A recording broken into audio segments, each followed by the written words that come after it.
Hey friends, welcome back again to Let's Curious and Grow. And today we are gonna talking about fossils, its types, and how these are formed. What are the processes? In this video, we are going to discuss the whole topics. So let's start it with that fossils. The main important definition here is fossils. So what are fossils basically? Fossils are any specimens that demonstrate the physical evidence and occurrence of ancient life.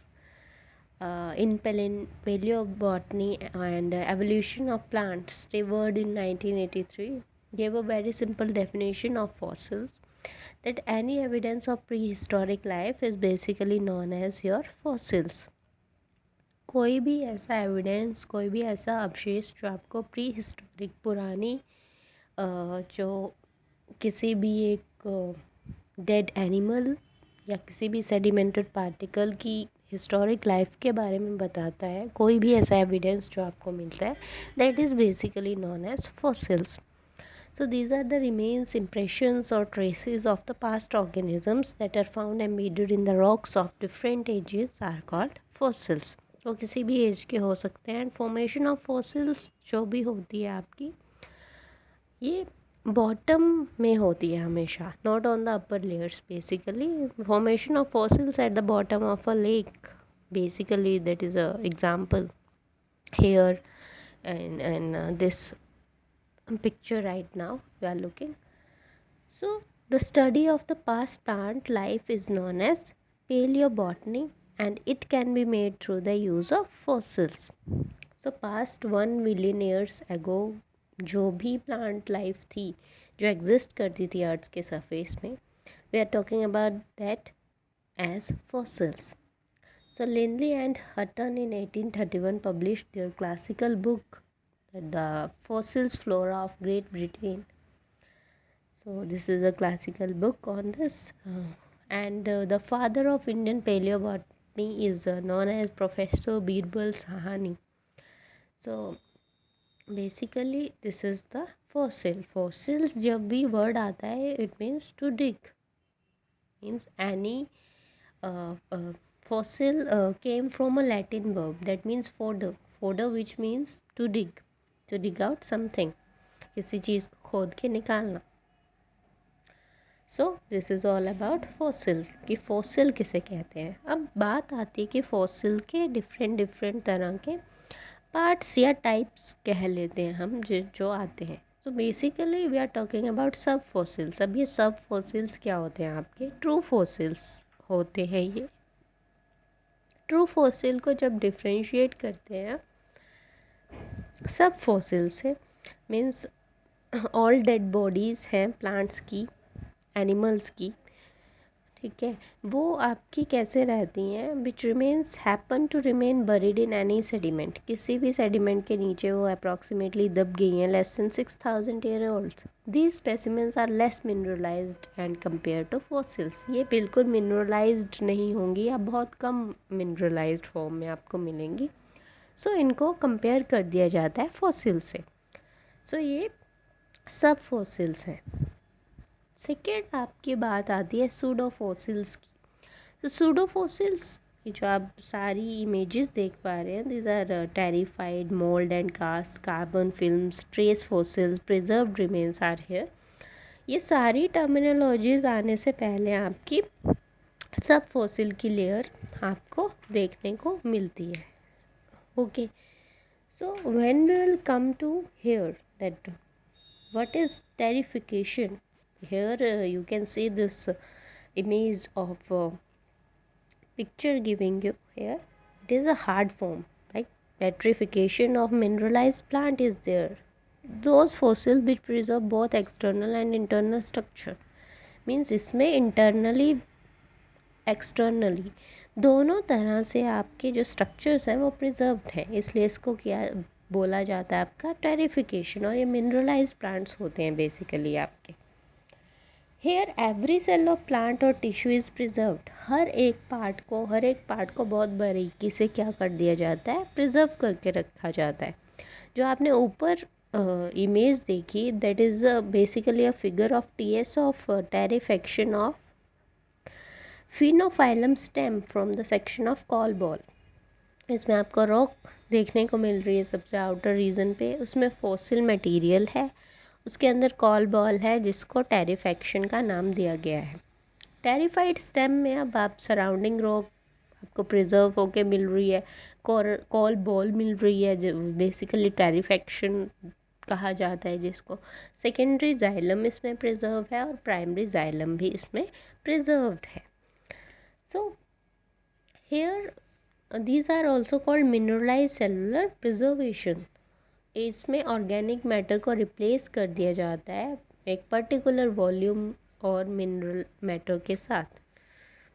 Like यहाँ पे कुछ substances add कर दिए जाते हैं, like silica, pyrite etcetera, carbon, carboxylic acid, hydrogen sulphide etcetera as the disintegration of plant tissue are helpful in precipitation of insoluble terrifying agents such as pyrites, ताकि ये बिल्कुल भी आपके अलग ना हो। सो इन मिनरल्स का थोड़ा सा बेसिकली यूज़ कर दिया जाता है।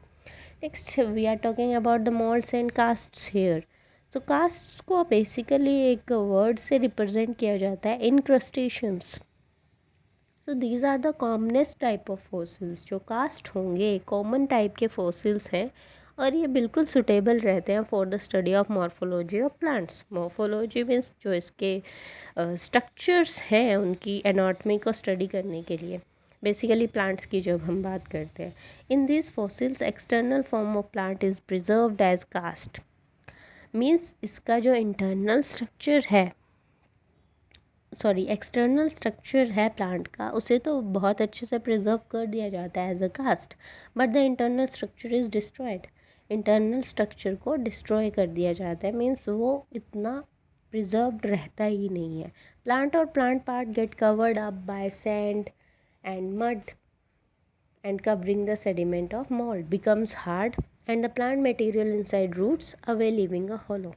So जो space बचता है previously occupied by the plants is now represented and gets filled up by some rocks forming material like carbonates की अगर बात की जाए तो उससे ये चीज़ें भर जाती हैं। So cast is the perfect replica, अगर एक सिंपल लैंग्वेज में बोलें so cast is the perfect replica of original specimen. Surrounding material of a mould form incrustation while the rock material surrounded by incrustation is known as cast। कोई भी आपको stump, plant part जो भी दिखता है वो कास्ट की form में आपकी बन जाती है। कार्बन फिल्म्स या इम्प्रेशंस की जब हम बात करते हैं तो ये नेगेटिव प्रिंट होता है, एक्चुअल मटेरियल का negative print. For example I will giving you example of leaf, impression of Neuropteris leaf. बचपन में हमेशा खेलते वक्त आपने ये प्लांट लिया होगा और इसको अपने हाथ पे अगर आप इस तरह से प्रेस करते हैं थोड़ा सा और फिर इसको उठाते हैं तो जब आप हाथ देखते हैं सो हेयर आपका हाथ में एक वाइट सा मटेरियल फॉर्म हो जाता है। Basically that white material is print as an impression. Means वो लीफ तो ऊपर से ग्रीन कलर की है बट जब आप उसको प्रेस करेंगे किसी ब्लैक पेपर के ऊपर या अपने हैंड के ऊपर सो एक वाइट सा प्रिंट आपको देखने को मिलेगा। So it is the actual negative print of actual material.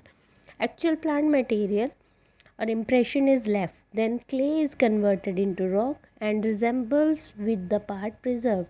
It is dark in color than the rock surface। से ये dark color में आपको देखने को मिलता है। So here you are looking the images of trace fossils are here giving and this is the original preserved remain, that the actual part को अगर preserve करके रखना हो तो amber एक बहुत ही अच्छा फॉसिलाइजेशन को प्रिजर्व करने के लिए एक एम्बर का हम बहुत ही यूज़ किया जाता है एम्बर को। सो ये बेसिकली इम्पॉर्टेंट है कि वो डिग्रेड होने से बचा रहे। प्रिजर्व्ड रिमेन्स को अगर हमने किसी भी ऑर्गेनिज्म के बेसिकली लाइक इंसेक्ट का ट्री से स्टिक है वो, तो बिल्कुल एम्बर में एज इट इज़ प्रिजर्व रहता है, उसका कोई भी पार्ट जो है वो डिस्ट्रॉय नहीं होता। टार की हम बात करें यहाँ पे तो एक मैमूथ बनाया गया है ऑर्गेनिज्म का, इसको basically as it is preserve करके रखा गया है।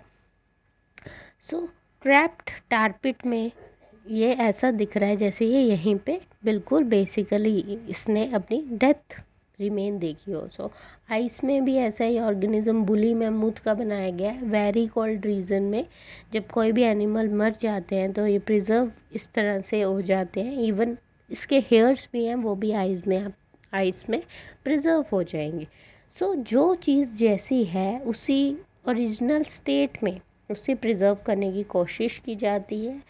तो बेसिकली ये सारी चीज़ें फॉसिल्स में आपको देखने को मिलती हैं। मेनली आपका इम्पोर्टेंट एम्बर, टार, आइस, ये चीज़ें आपकी बिल्कुल आपको परफेक्टली पता होनी चाहिए। सो इम्पोर्टेंस भी आपको इससे पता चल गई होगी कि फॉसिल्स की इम्पोर्टेंस ये है कि ओल्डर रिसेंट स्ट्राटा को हम हायर मोर कॉम्प्लेक्स फॉर्म्स में देख सकते हैं। Many complete fossil pedigrees have been studies. तो जो भी इसकी एविडेंस है एवोल्यूशन के पार्ट से हम इसको स्टडी कर लेते हैं। अडेप्टेड रेडिएशन है या ग्रेजुअल प्रोग्रेशन है, सिंपलर या मोर जनरलाइज्ड ऑर्गेनिज्म की फॉर्म में, मोर कॉम्प्लेक्स और स्पेशलाइज्ड फॉर्म में हम इसको देख सकते हैं अपर स्ट्रेटा से लोअर लेयर्स तक। सो इससे हमें जो फॉसिल्स की एज है उसको डिटरमाइन करने का भी बेसिकली पता चलता है। So I hope these all things getting cover. और अगर आपको किसी एक पर्टिकुलर चीज़ का स्क्रीनशॉट भी आप ले सकते हैं for the basic excretion like amber का आपको बेसिकली ले लेना चाहिए। Amber this are the resinous excretion because it is important. और कई बार ये क्वेश्चन आपका आ भी जाता है। बेसिकली एम्बर आपका इसी तरह से रहता है, बेसिकली शेप को कवर करने में इसका बहुत, amber is considered as a type of fossil. So I hope these things are getting covered, and if you like it, hit a button on the subscribe, and subscribe to my channel Let's Curious and Grow. For more updation of these type of video, you can click the bell icon for not missing any update. So thank you so much. I hope the fossils and its types getting covered and you will get some help in understanding this concept. So thank you so much, friends. In the next video we are coming about the more evolutionary topics. I hope these are getting covered. So thank you so much.